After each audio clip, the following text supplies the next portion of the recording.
Salut chers téléspectateurs, à toi qui me regardes. Je viens aujourd'hui te présenter un nouveau livre. J'ai profité du beau temps aujourd'hui pour te présenter ce livre que je trouve très intéressant. Les assemblées de maison dans les desseins éternels de Dieu. Voilà là le titre d'une série d'enseignements que nous avons reçus de notre leader en Europe, le pasteur Philippe Donald de Londres.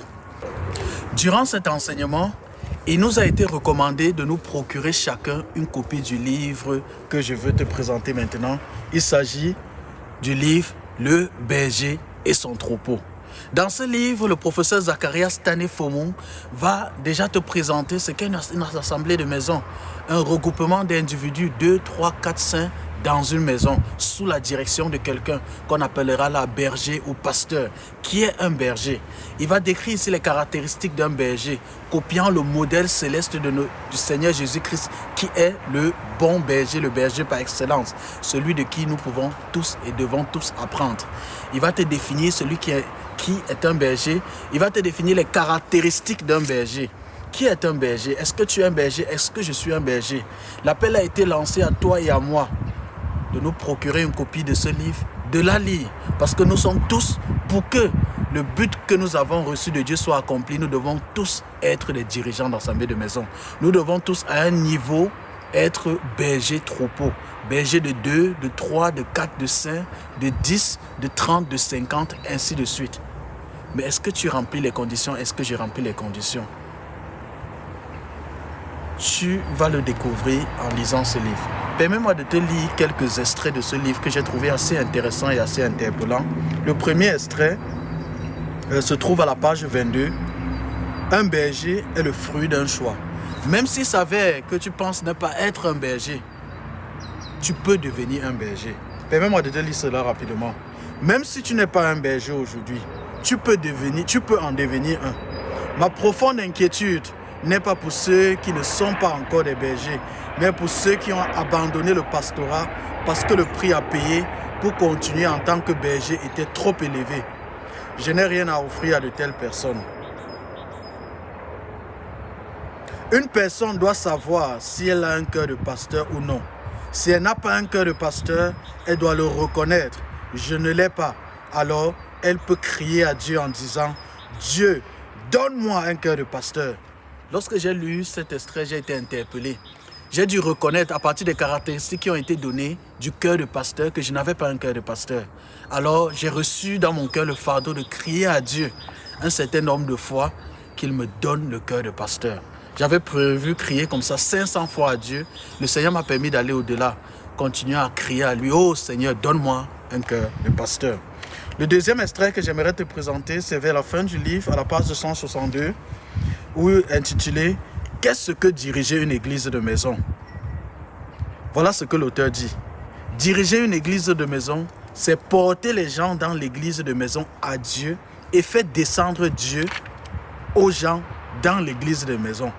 Dans un pays, le dirigeant spirituel fut convoqué pour une interrogatoire. On lui dit « Le problème est que tu prêches avec trop de conviction. Et ce n'est pas tout.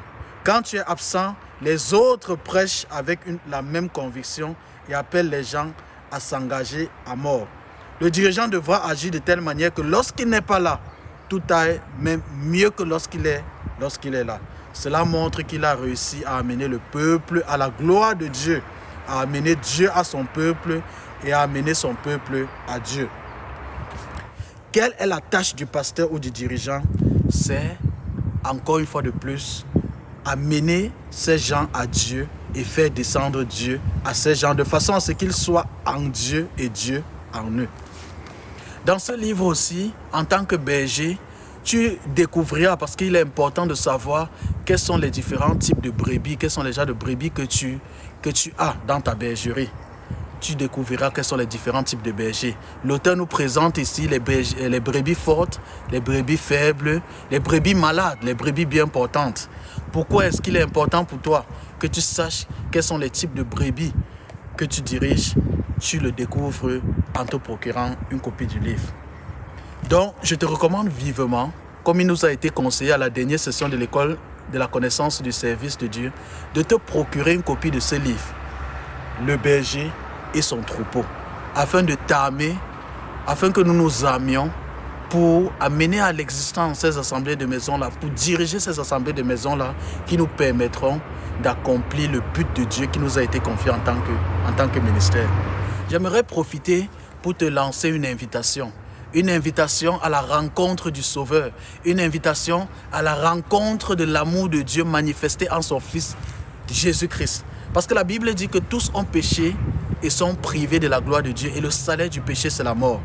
Je ne sais pas pour toi, peut-être que tu continues de vivre dans tes mensonges, peut-être que tu continues de vivre dans l'immoralité sexuelle, peut-être que tu continues de vivre dans les chaînes de la pornographie, de la masturbation, peut-être que tu continues de vivre dans les chaînes de la tromperie. Tu n'arrives pas à te dégager, tu n'arrives pas à te délier de ces chaînes, dans les chaînes de l'addiction et toute autre forme de fausseté pratiquée dans le monde. Des péchés qui brisent le cœur de Dieu. Parce que péché, c'est d'abord péché contre Dieu. Péché, c'est d'abord attrister le cœur de Dieu. C'est un poignard que tu enfonces dans le cœur de Dieu. Mais Dieu, dans son amour pour toi, a pourvu à une solution. Tu as essayé, mais tu n'es pas parvenu.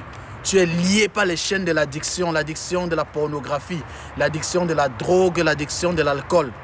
Il y a une solution pour toi. Cette solution a un nom. Elle s'appelle Jésus-Christ, le Fils de Dieu, qui est mort, crucifié à la croix pour tes péchés, pour te libérer, pour te délivrer, afin que par la foi en lui et par la repentance envers Dieu, la conversion envers Dieu, tu puisses obtenir le salut de ton âme et être réconcilié avec Dieu, obtenir la vie éternelle. Dans Jean 17, il nous dit, la vie éternelle, c'est que toi, tu connaisses Dieu comme étant le seul vrai Dieu. Si tu veux faire cette rencontre, si tu veux toi aussi être un enfant de Dieu, né de nouveau, si tu veux toi aussi recevoir de Dieu la puissance de devenir enfant de Dieu et être libéré de toute cette chaîne qui te maintient captif, alors tourne-toi vers le Sauveur, Jésus-Christ. Contacte-nous si tu veux en savoir plus. Alors nous ferons le plaisir de t'aider à inviter et à recevoir dans ta vie le Seigneur Jésus-Christ comme Seigneur et Sauveur personnel. D'ici là, porte-toi bien et que le Seigneur te bénisse. Ciao. Qui est berger, qui est pasteur, tu le découvres en lisant le livre